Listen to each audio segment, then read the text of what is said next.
येशूको विषयमा त्यसले सुनेको थिए।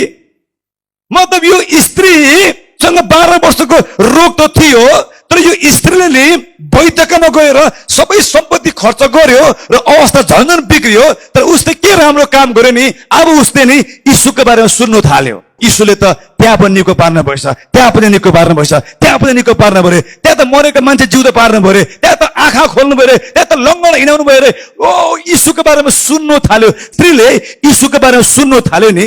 धेरैपल्ट विश्वासीहरूले नि यो सुन्ने कामलाई नि सानो सोच्छ क्या, तर यहाँदेखि पसेको कुराले नि कि त तपाईँको जीवनलाई मिठो पार्छ कि तपाईँको जीवनलाई तितो पार्छ।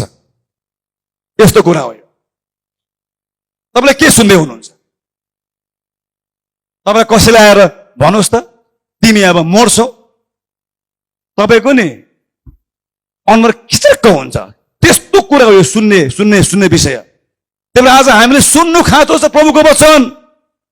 प्रभुले हाम्रो बारेमा के भन्नुहुन्छ, बाइबलमा के लेखिएको छ। हालेलुया। रिपोर्टले के भन्यो होइन, म प्रत्येक बिमारीसँग बोल्दैछु यहाँ। रिपोर्टले के भन्यो होइन, तपाईको शरीरको दुखाइले के भन्यो होइन, तपाईको आफन्तले के भन्यो होइन, यसले चाहिँ के भन्यो, बाइबलले के भन्यो।